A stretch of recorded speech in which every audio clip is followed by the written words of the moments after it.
Hi, my class. I'm going to send you Stacy Patello's broadcast interview. And the reason why I'm sending it to you vis-a-vis my own YouTube is because I will show you in a minute. This week, I put up a VoiceThread site that said if you'd like to pre-record your interview and then post it here for everyone to see, that would be wonderful. It is not due until next Thursday, April 15th, when we have a Zoom class. And you may do your interview live, but you might find it easier and more accessible for you to pre-record. So I put up the VoiceThread site for this week, week 10, and this same site will be up for week 11. So you could do it on Monday if you'd like to. All right, so you see here where I have it, this is my view, where it says to post here. I click on it and I launch it and I see that our Stacy has done her interview right over here, and she's done such a great job. So I watch it, love it. Interviewing a fifth grade I'll teacher that stop was it in a teaching during the second. pandemic. And I loved it. Now, I put additional VoiceThread below this for all students to view the interviews. When I look on my teacher view, I can see it again, but it is not showing up on the student preview, so your site won't be able to see it. This is a technical glitch that here I am on Saturday morning trying to figure it out on my own, and my technical aptitude is being challenged, and I'm like, I don't want to erase Stacy's interview. I'm going to right now record Stacy's interview because it's such a good example of how this assignment was meant to be, how it could come out. Stacy did an excellent job on turn taking with her guest, Susie, who's a teacher, currently a teacher. It's an excellent topic. Susie is a wonderful guest, and it's a nice, like, back and forth conversation. And I thought it was such a good example. I wanted everyone to see it. So you will be inspired to either do your own before or on April 15th and not be intimidated by this assignment. So because you can't see it right now, and on Monday morning when I call the Site Lab, I should get this fixed, I am going to play it for you right now. Please watch and enjoy Stacy and Susie. And on the 15th, I will be asking for your broadcast interviews, either live or you've already pre-recorded them. And with that time, that's the perfect time for any makeup presentations. So students who need to make up a presentation, that is the time. Okay, let's enjoy and watch Susie and Stacy. During this pandemic, our children were faced with so many obstacles. They were forced to stop their normal, typical way of life. They had only seen teachers and classmates through Zoom meetings. Teachers felt very overwhelmed, and no one was prepared for this type of learning obstacles. Everyone welcome Susie, who will be answering a few questions today. Hello, everybody. Hi. Were you prepared as a teacher for remote learning Zoom meetings? We were not prepared to go fully remote. Not all the students had devices. They didn't have appropriate internet connection or the capability or resources to access the internet. Trying to provide all students with the content was a challenge. Our typical way of learning in the classroom was disrupted, and students were now being asked to learn in this whole new way. Yeah, I can imagine. I mean, I know with my children, the technology didn't always work correctly. For example, my daughter was given assignments, and when she completed them, it wouldn't submit correctly. The teacher would never know when her assignments were done. Yeah, students were being asked to learn applications and learning platforms that were new to them and without direct instruction from teachers.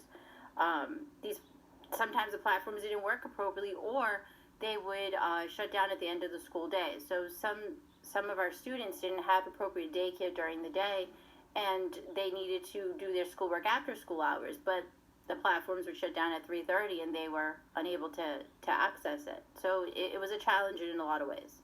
Yeah. Did you face these types of challenges in your remote learning classroom? Did assignments not submit correctly? Yeah, we had assignments that didn't submit. Students said they did it, or they didn't load all the way, so the assignment was incompleted, just partially completed.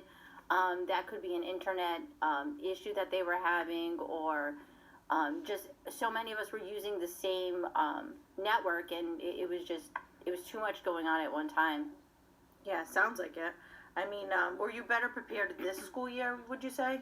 I would say yes. This school year, we were given 10 additional school days at the beginning of the school year to shift our in-classroom instruction to virtual. So our online platform was better prepared. We were able to collaborate with our student adjustment counselors, with our special ed teachers, our English learner teachers, and we were able to come up with a learning plan that was accessible to everyone and equitable for everyone. So that was very helpful. I noticed with my kids, they were actually given like a whole like bag full of like the Chromebook and supplies needed for this year. So it seemed better prepared. We knew what we were facing, so we were better able to prepare our students for it. Now, are your students still facing challenges this year? I feel as though we're building. We're building strong, independent learners. We're building skills that normally we wouldn't have time to do in the classroom. Students are able to create docs, take pictures and add them to docs, create Google Slides. They're able to annotate on the computer. These are all skills that normally we wouldn't have time to do. They're also managing schedules on their own, and I mean, we're asking 7, 8, 9, 10-year-olds to do this, and they're doing really well with it. That's great, actually. I mean, it teaches them a little bit of more technology than they would normally know. Now, as a teacher, are you still facing like challenges this year? I've challenged myself, I think, to think about my instruction and present it in a more meaningful and engaging way.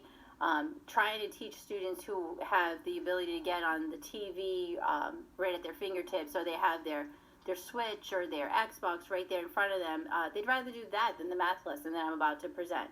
So trying to instruct in a way that keeps their energy and their focus on me has definitely been a challenge for me. I've always believed that in my classroom, it's a learner-centered environment. I want my students to problem solve and build skills and persevere through those challenges. And now even more so than ever, it's necessary. I've also shifted my mindset, and I see all the successes that we've accomplished, and that's what I try to focus on. We celebrate all the progress that we've made, and we look at our struggles as a way of how we're going to overcome them versus a defeat. We don't feel defeated. We're finding ways to really challenge ourselves to just be better. So that for me has been my growth. I feel like I focus on those successes, and I'm teaching my students that positive mindset as well. Which that's great, because I find with myself, being positive definitely helps you succeed. Yes, definitely. They see a challenge and then they're not worried about it. They try to figure out how to overcome it. We become more of a team. They're teaching me things that I didn't know I could do online, and they're teaching me every day. I'm learning something new that they're able to teach me, and it's great. That's great. Thank you, Susie, for taking the time for me to interview you. I appreciate it. Thank you so much for having me. That's great. Thank you, everyone, for listening to our interview. I am so impressed by Stacy's interview and Susie's that I really wanted to share it with you because it's a great example. See how natural it felt to listen to these two women. It was worthwhile content, and the assignment was done just right within the time limit. So it's a wonderful example for the rest. Do not be intimidated by VoiceThread. You definitely can still post it there. I see it, obviously. It's just that it's not coming out through the student view. And I'm sure it's something I didn't click or something I did not do. But just like Susie said, we're learning as we go. And I've done VoiceThread in other classes with no issues. And why this was an issue is obviously something I failed to do. But please do enjoy doing this assignment. It can be fun. It is work. You have to find a guest, pre-plan, and then execute. But it's wonderful to see Stacy's oral communication skills be so strong, and Susie was a wonderful guest. I hope you're having a good weekend. I'll see you this Thursday at 11, not at 10, at 11 as normal on Zoom. Bye, my friends.